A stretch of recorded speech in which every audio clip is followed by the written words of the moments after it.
She walked out precisely at 9:47 p.m., dressed not like she was headed to a party, but as if she were going to war with the heavens. Her heels struck the hardwood with sharp precision, each step loud enough to sound like a warning shot. I stood by the window, arms folded, watching her leave with a kind of swagger only someone oblivious to consequences could carry. "I'm telling you now," I said, my voice even but cold. "If you walk into that party, don't bother coming back here and calling this place home." She turned slowly, hand still gripping the doorknob, her eyes glazed with indifference. "And who do you think you are to tell me anything?" she snapped, a cruel smirk pulling at her lips. "I'm free. I do what I want." She said it like it made her strong, but strength without foresight is just a lit match in a storm. And then she left. We met back when she was still learning who she was, before the heavy lashes, the expensive perfume, the designer friendships. Back then, her laughter came from a real place. Her apologies, too. I wasn't flawless, but I was consistent. I gave her the silence she claimed she needed, a space to be heard, not judged. We had our little rituals. Midnight coffee runs. Long Sunday drives with no destination.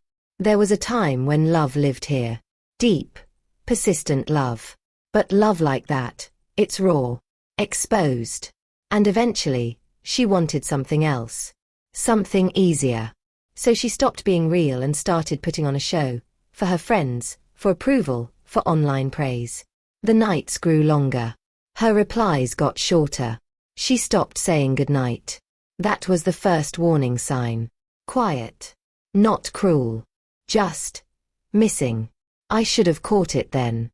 The betrayal wasn't the party. It started long before. In the lies. The secrecy. The passwords suddenly reset. The way conversations died the moment I stepped into the room.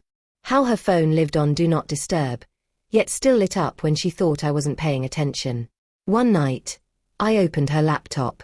She hadn't logged out of her email. Not because she forgot, but because she thought I wouldn't bother looking. There it was. A thread with him. Messages. Photos. A voice recording. Her whispering something she never meant for me to hear. His dull, but dependable. I need that, until I don't. I read that line twice. Then again. And I didn't rage. Not right away. That's what unsettled me the most. I became calculated. Step 1. Collect everything. I used an old IT trick to mirror her phone. I archived every message, image, voice memo. I mapped every deceit in digital ink. Step 2. Prepare. No confrontations. She'd expect drama. Raised voices. Maybe even mercy if she cried just right. I didn't give her the satisfaction. I smiled, stayed gentle, played the supportive husband. All the while, I was shutting down joint accounts, opening personal ones. Quietly meeting with a lawyer. Learning about asset division, electronic infidelity, and how courts treat proof. Step 3. Wait. For the perfect moment. And that party, that was a gift. Not just her leaving, but flaunting it, as if I didn't matter. That was her misstep. The party was in a downtown loft. Pretentious, noisy, just her scene. I didn't show. Didn't have to. I already had the full picture. While she was out, drunk and wrapped around someone else, I had every lock changed. Her belongings were packed. Her clothes, her shoes, her makeup, boxed up and donated. That was key. I didn't want a trace of her left behind. By the time she returned at 3:17 a.m., smeared mascara, trembling voice, nothing worked. Not her key. Not the code. Even the security system ignored her number. She never got through. I'd already blocked her. I watched from the upstairs window. She screamed, pounded the door, wept.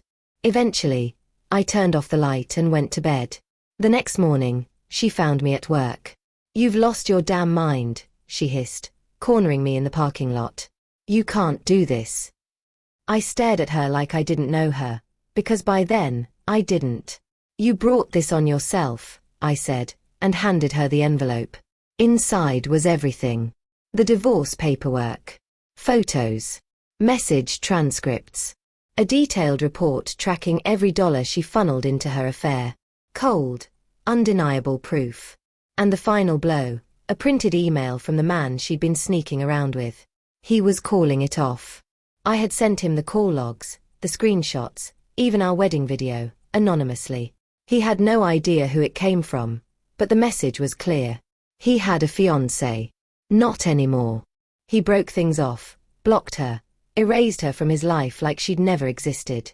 The expression on her face when she read that was the moment I'd been waiting for. The collapse. She fought back, of course. Claimed she'd been emotionally mistreated. Tried to flip the story. Her attorney was competent, but mine came prepared. Every piece of evidence was neat, numbered, time-stamped.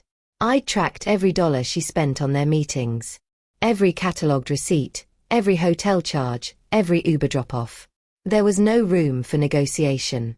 She left with nothing. Just a last name she no longer had any right to. A week later, she sent me a final text. One word.